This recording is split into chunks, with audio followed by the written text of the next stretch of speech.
Salam Bapak Ibu dan Saudara yang dikasihi oleh Tuhan, segala puji, hormat dan syukur kita bagi Tuhan kita Yesus Kristus. Hanya karena kasih-Nya kita pada hari ini dapat kembali mengikuti Mana Rema. Dan kiranya firman Tuhan yang akan kita dengar pada hari ini itu semakin mendewasakan pengenalan kita kepada Dia. Namun sebelumnya mari kita berdoa. Tuhan, kami ucap syukur dan terima kasih buat pagi hari ini ya Tuhan, kami dapat kembali mendengarkan kebenaran firman Tuhan melalui acara Mana Rema. Dan biarlah kami boleh mempersiapkan hati dan pikiran kami untuk kami bisa menangkap apa yang menjadi maksud dan pesan-Mu melalui kebenaran firman-Mu, agar kami semakin memahami dan semakin mengenal akan Engkau dan dewasa di dalam Engkau.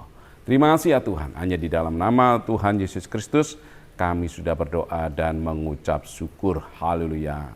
Amin. Bapak, Ibu, dan Saudara yang dikasihi oleh Tuhan, firman Tuhan pada hari ini saya beri topik janji kedamaian. Mari kita buka firman Tuhan dalam Injil Yohanes 14 ayat yang ke-27. Demikian bunyi firman Tuhan. Damai sejahtera ku tinggalkan bagimu, damai sejahteraku kuberikan kepadamu. Dan apa yang kuberikan tidak seperti yang diberikan oleh dunia kepadamu. Janganlah gelisah dan gentar hatimu. Yesus mengatakan kalimat tersebut sebelum dia pergi menghadap salib.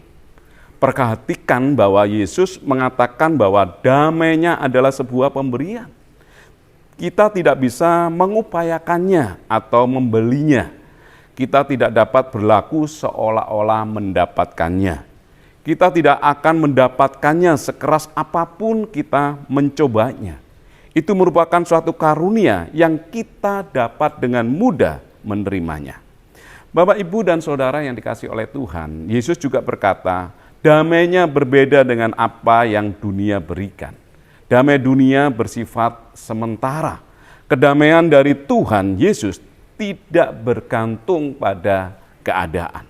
Kedamaian dari Tuhan Yesus membuat kita merasa tenang, meskipun sedang berada di tengah-tengah masalah, tekanan hidup, kesulitan, atau berada dalam kondisi yang sedang tidak baik-baik saja. Damai sejahtera bukanlah hidup yang terbebas dari masalah. Damai sejahtera adalah rasa tenang di tengah-tengah badai kehidupan. Nah, kalau kita baca dalam Mazmur 119 ayat yang ke-165 dikatakan demikian. Besarlah ketentraman pada orang-orang yang mencintai Taurat-Mu. Tidak ada batu sandungan bagi mereka. Makna dari ayat ini adalah bahwa orang yang mengasihi dan hidup menurut hukum atau firman Tuhan atau Taurat Tuhan akan mengalami damai sejahtera yang besar. Mereka yang berkomitmen untuk mengikuti ajaran Tuhan dengan sepenuh hati akan merasakan kedamaian di dalam kehidupan mereka karena mereka berjalan di dalam kebenaran Tuhan.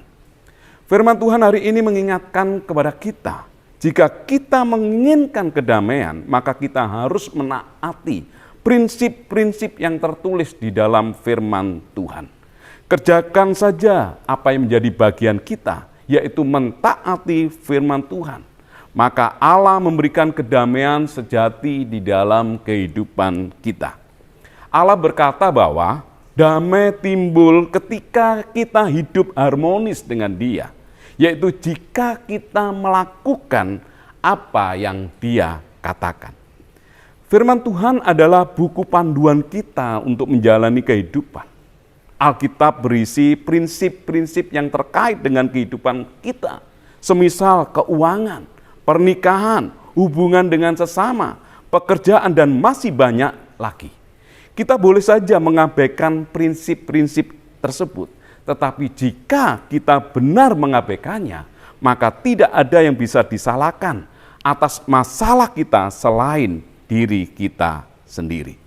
Jika kita tidak mengikuti prinsip-prinsip yang ada di dalam Alkitab, kita tidak akan pernah mengalami kedamaian di dalam kehidupan kita. Untuk itu sangat penting bagi kita untuk selalu hidup berdasarkan aturan Allah seperti yang dinyatakan dalam firman-Nya. Jika kita ingin berada dalam hidup penuh dengan kedamaian, maka satu-satunya kuncinya adalah taatilah prinsip-prinsip Allah. Taatilah firman Allah dan lakukan firman Tuhan itu di dalam kehidupan kita, maka kedamaian yang dari Tuhan itu akan menguasai di dalam kehidupan kita. Dan kiranya firman Tuhan yang kita dengar pada pagi hari ini itu boleh menjadi berkat bagi kita semua. Amin. Tuhan Yesus memberkati. Mari kita berdoa. Tuhan, kami ucap syukur dan terima kasih ya Tuhan. Kami rindu kedamaian sejati itu ada di dalam diri kami. Di tengah-tengah situasi yang tidak mudah, kami percaya Tuhan bahwa kedamaian dari Tuhan itu menguasai kehidupan kami. Ketika kami mempercayai akan firman-Mu, ketika kami menjalankan prinsip-prinsip kebenaran firman-Mu ya Tuhan, dan kami mentaati akan kebenaran firman Allah, sehingga kami sebagai orang-orang percaya akan selalu hidup di dalam kedamaian. Terima kasih ya Tuhan, tanamkan kebenaran firman-Mu di dalam kehidupan kami, sehingga kami boleh menjadi pelaku-pelaku firman Tuhan yang menyenangkan dan memperkenankan hati Tuhan. Hanya di dalam nama Tuhan Yesus Kristus kami sudah berdoa dan mengucap syukur. Haleluya. Amin.